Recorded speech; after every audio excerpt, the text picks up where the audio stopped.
Continuamos con la unidad 2. Estábamos describiendo el movimiento de una partícula cargada expuesta a un campo magnético uniforme, es decir, constante en la posición.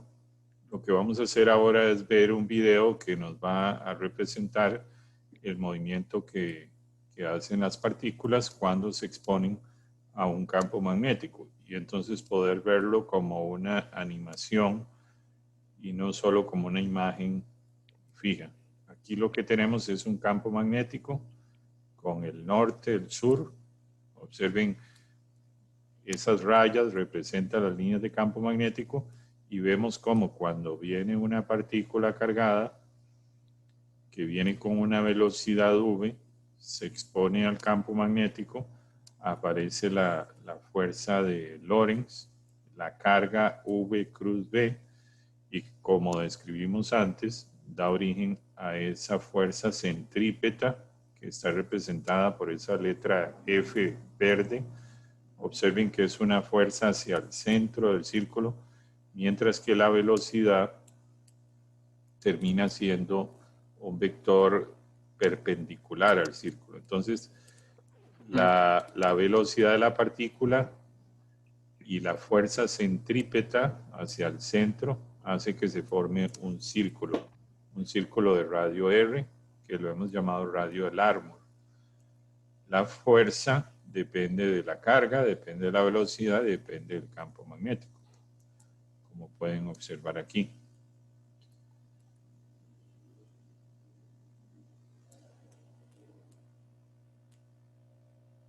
Vamos a seguir viendo la descripción de lo que se está representando ahí. Más adelante vamos a ver cómo se forma el movimiento helicoidal, que es en este caso. Observen, la partícula entonces sigue un movimiento helicoidal. Ese es el movimiento habitual alrededor de una línea de campo. Y ese es el movimiento que estábamos hablando. La aceleración centrípeta, que es masa por aceleración, donde la aceleración es la velocidad al cuadrado, velocidad perpendicular al cuadrado partido del radio. Observen que la partícula ahí lo representan, tiene la componente de velocidad perpendicular y tiene la componente de velocidad paralela. Entonces siempre entendemos esa velocidad paralela como aquella que apunta en la dirección del campo magnético, y la componente perpendicular justamente esa que está en un plano perpendicular al campo magnético. Entonces lo que sabemos es que masa por aceleración es igual a carga v cruz b, como la velocidad perpendicular y b son perpendiculares, entonces eso nos daría carga por v por b, que es igual a la aceleración centrípeta, que es la velocidad al cuadrado partido el radio. Y de ahí sacamos el radio de Larmor, que fue lo que identificamos antes. La velocidad de la partícula se relaciona con la frecuencia angular y vamos a demostrar que esa frecuencia angular depende de la carga, depende del campo magnético y depende de la masa. No se les olvide que siempre que hablamos de un radio es el radio de ese círculo en ese movimiento helicoidal.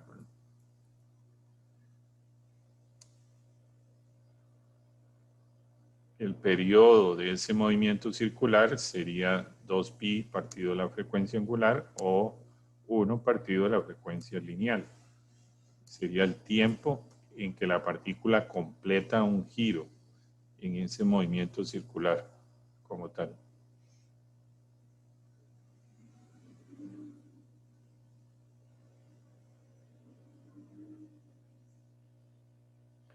Lo más importante y lo que necesito que recuerden, por favor, es que la velocidad la estamos descomponiendo en dos componentes. Una que apunta a la dirección del campo y otra que es perpendicular al campo. En el plano perpendicular es que se forma ese círculo imaginario, para que lo tengamos presente.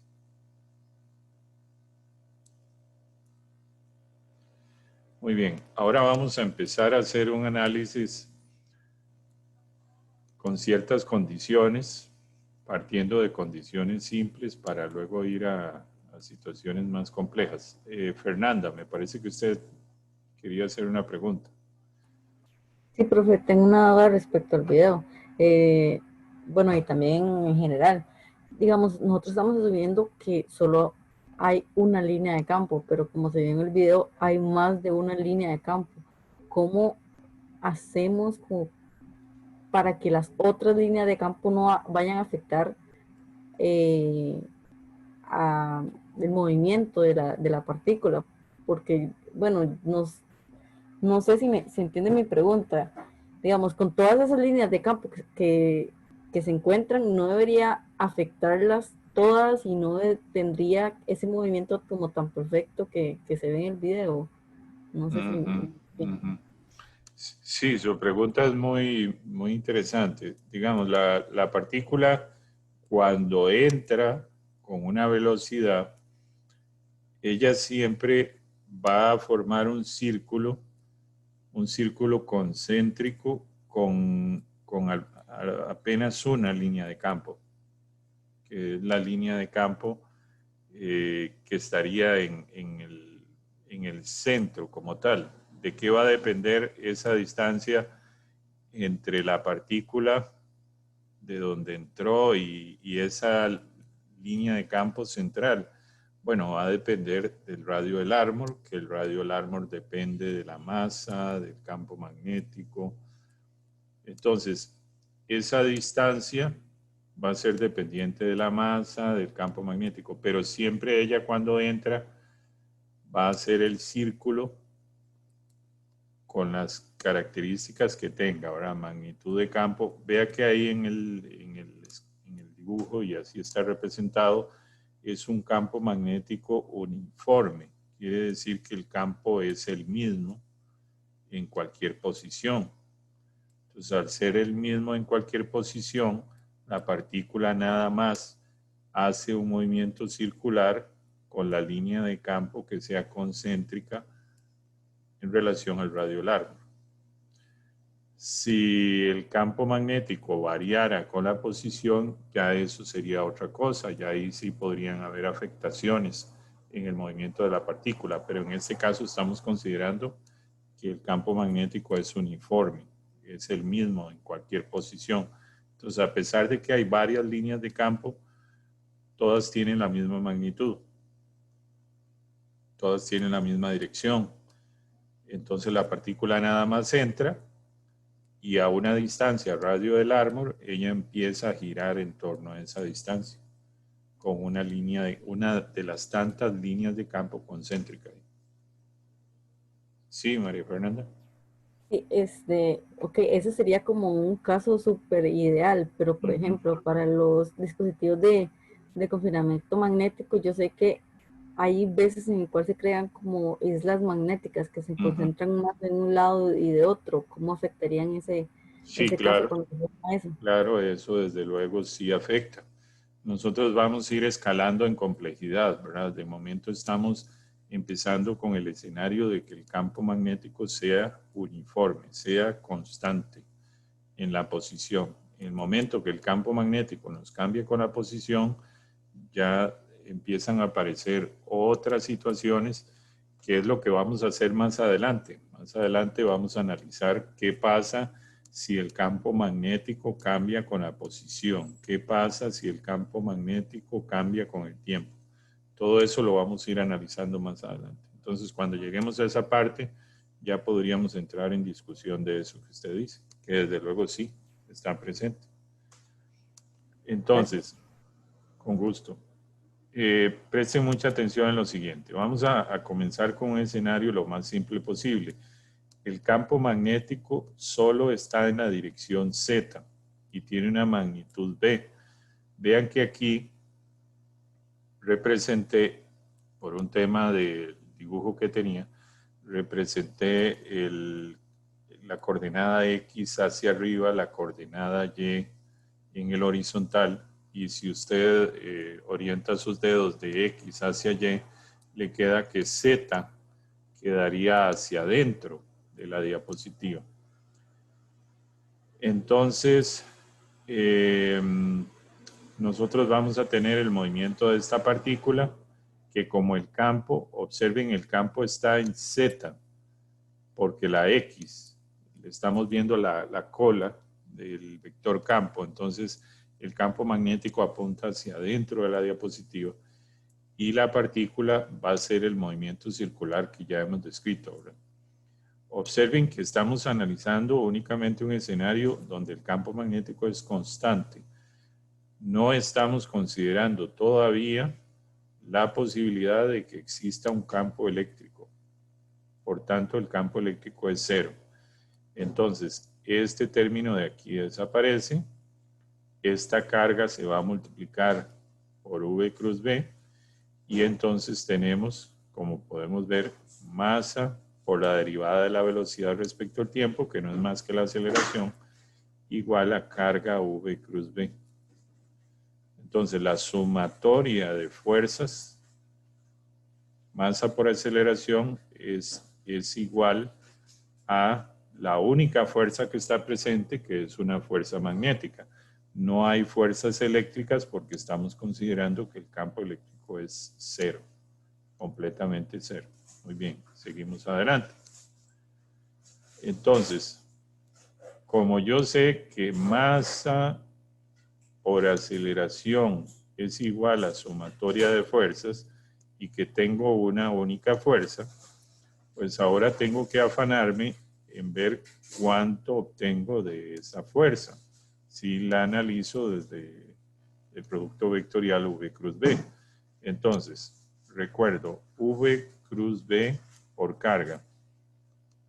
Yo tengo que mi velocidad, la velocidad la puedo representar, y aquí lo estamos haciendo así, en coordenadas cartesianas. Entonces sería una velocidad en X, una velocidad en Y, una velocidad en Z. Voy a considerar que la partícula tiene velocidad en todas las componentes, ¿verdad? En X, en Y, en Z.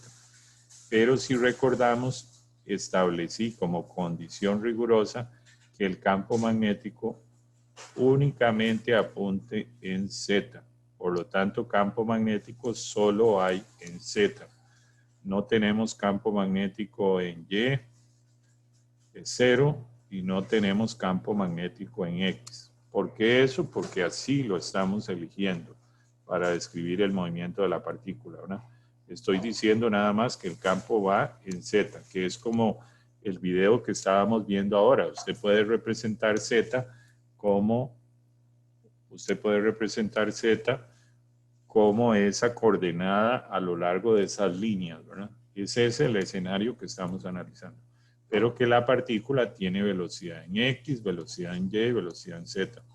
Vean que la partícula no solo va a tener velocidad en el plano XY, que es donde forma el círculo, sino también tiene velocidad en Z, que es donde apunta el campo, hacia donde iban las líneas en el video, ¿no? Y era justamente eso lo que le daba el movimiento helicoidal. Si la partícula no tuviera velocidad en Z, pues no va a tener ese movimiento helicoidal como tal. Continuamos, y esto bien lo saben ustedes hacer. Si hacemos este producto vectorial, habrán componentes que se hacen cero, como por ejemplo esta. Aquí hay otra componente que se hace cero. Y en este caso las dos se hacen cero. En Z las dos se hacen cero. Entonces lo que nos queda es este término de acá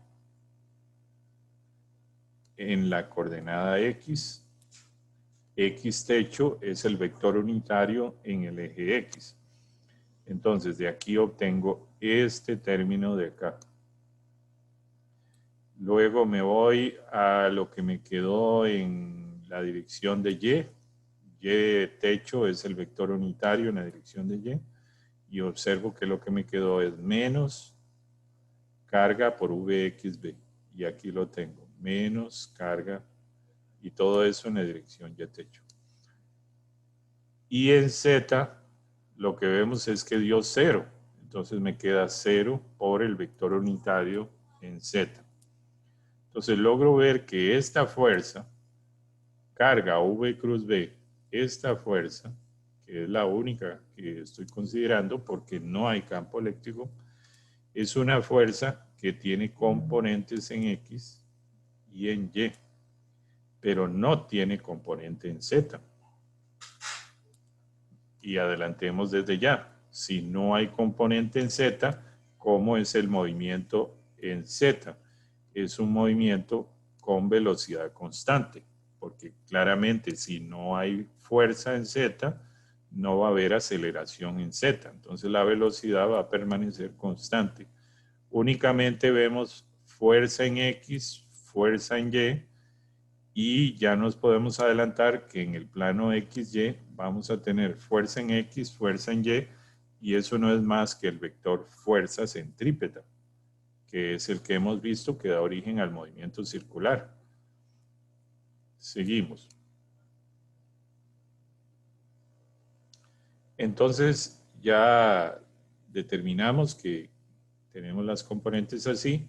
Nosotros estamos partiendo de la ecuación de movimiento vectorial. Ahora lo que vamos a hacer es descomponer esa ecuación en su componente en X, su componente en Y y su componente en Z.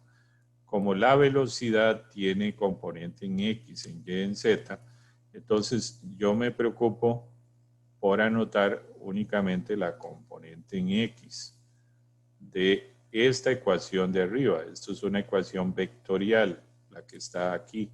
Es una ecuación vectorial, tiene 3 componentes. Entonces yo estoy considerando aquí en rojo solo la componente en X. Por lo tanto será masa por la derivada de la velocidad en X, porque solo estoy considerando la componente en X de la aceleración, y lo que me dio aquí en X me dio carga VY por B. Observen, carga VY por B. Entonces digo que esta es la componente en X de esta ecuación. Luego me voy a anotar la componente en Y de esta ecuación. Sería masa por la derivada de la velocidad en Y respecto al tiempo y anoto lo que me dio la fuerza en Y. La fuerza en Y me dio menos carga Vx por B. Aquí lo podemos ver arriba.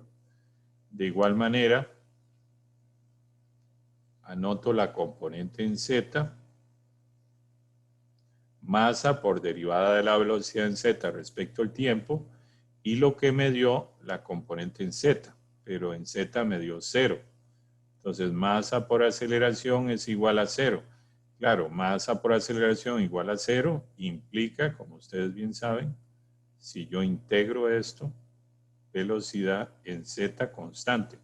Entonces, ya aquí sé que la velocidad en Z es constante y Z es esa velocidad en la dirección en la que apunta el campo magnético. Entonces yo sé que en la dirección del campo la velocidad en Z es constante, no hay aceleración en Z.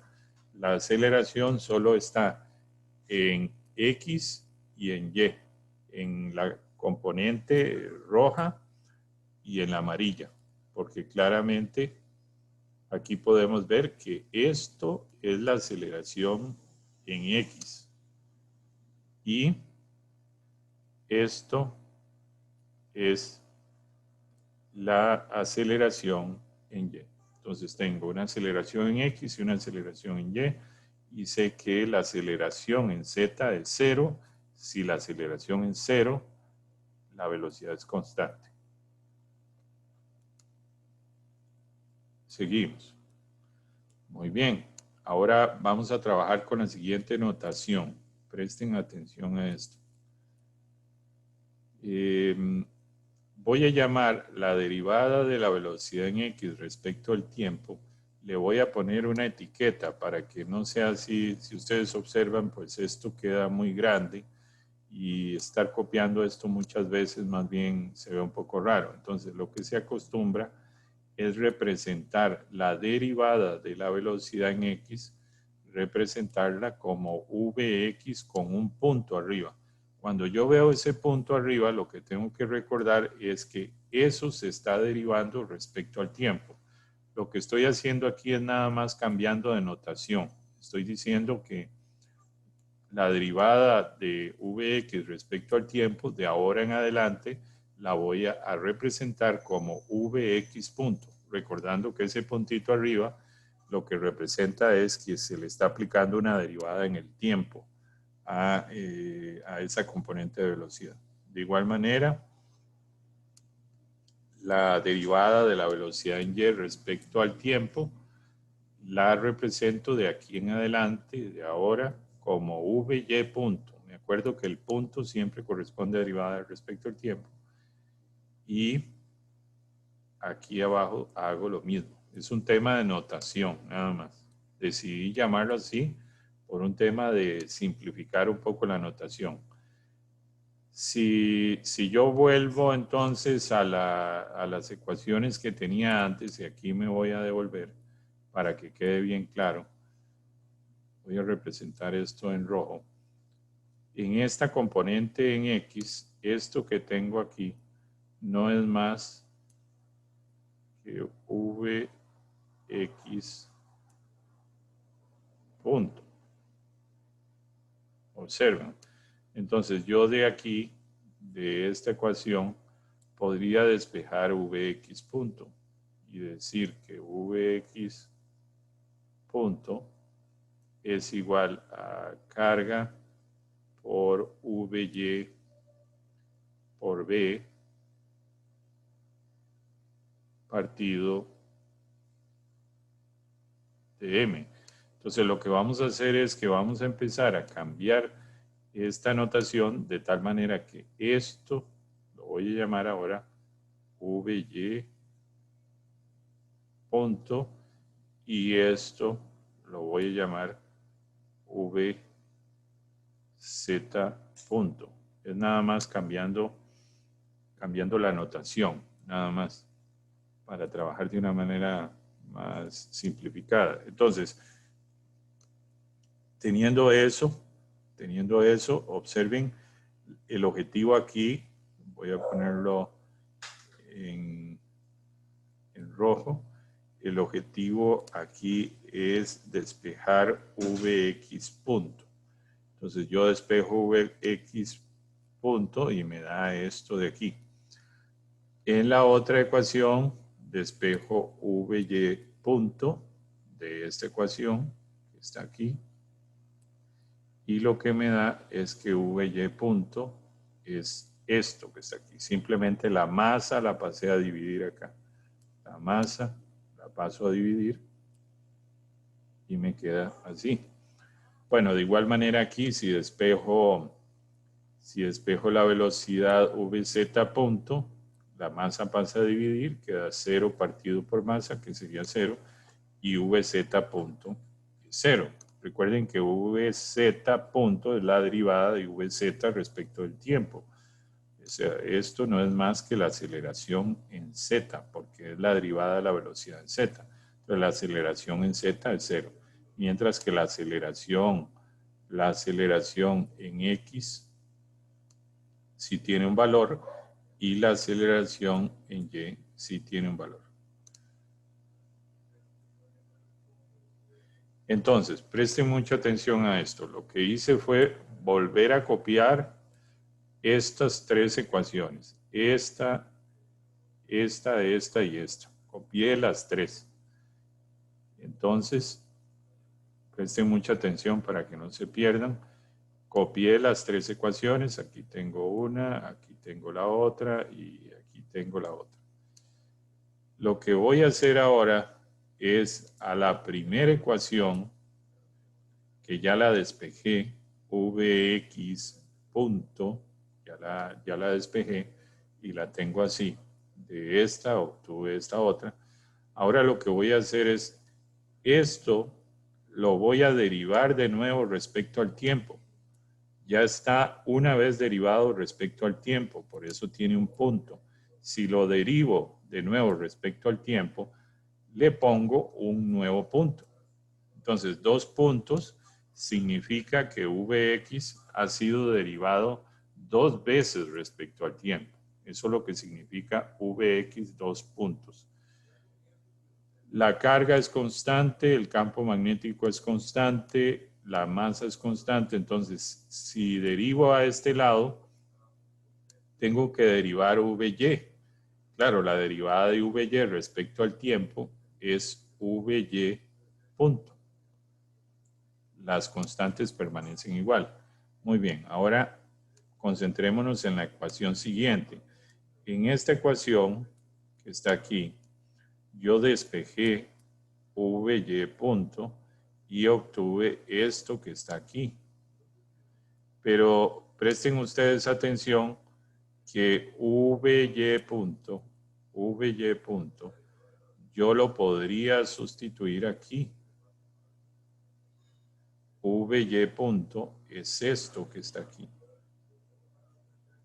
Entonces, yo sustituyo Vy punto aquí, exactamente, y me doy cuenta que esto es Vy punto. Vy punto, observen que depende de Vx, entonces aquí nos queda también Vx cuando sustituimos, y ya en la ecuación nos quedaba esto por aquí, y entonces simplemente se va para acá y queda por acá.